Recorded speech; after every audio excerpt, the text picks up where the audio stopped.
Alors lorsque la théorie d'Einstein a été publiée pour la première fois en 1915, la communauté a été d'abord impressionnée quand même par le travail conceptuel tout à fait extraordinaire et ce changement radical de la compréhension de l'espace, du temps et de la gravitation. Mais sur le coup, ils sont quand même restés sceptiques. Qu'est-ce que ça signifie vraiment que l'espace est courbé par la matière et l'énergie, que les rayons lumineux doivent donc épouser cette courbure? Est-ce qu'on peut le mettre en évidence expérimentalement?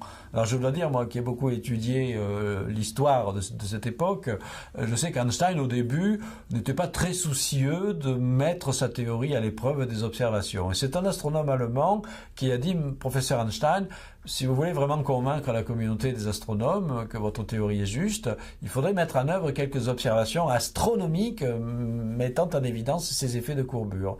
Et c'est lui qui a proposé le test de la déviation des rayons lumineux frôlant le bord du Soleil. Alors comment mesurer cette déviation des rayons lumineux? Le Soleil est clair, le jour, on ne voit pas les étoiles. Mais au moment d'une éclipse totale de soleil, on voit pendant quelques minutes, les minutes de l'éclipse, on voit enfin les étoiles autour du soleil cachées.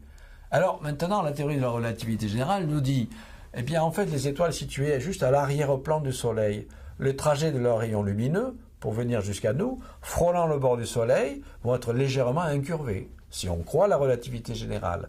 Donc on doit voir ces étoiles au moment de l'éclipse très légèrement décalées par rapport à leur position normale lorsque le soleil n'est pas là.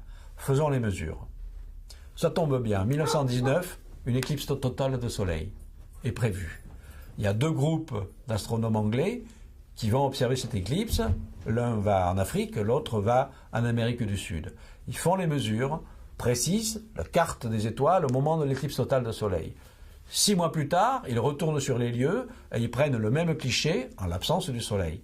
On compare les deux clichés, il y a un très léger écart sur les positions des étoiles et cet écart est exactement ce qui est prédit par la théorie de la relativité générale. Ça a été le début, 1919, c'est annoncé dans une séance solennelle de la Royal Academy of Science de Londres, parce que c'était les Anglais qui avaient fait ces mesures, et ça a été le début du triomphe de la théorie d'Einstein, et Einstein a commencé à devenir un héros international à partir de cette mesure d'éclipse.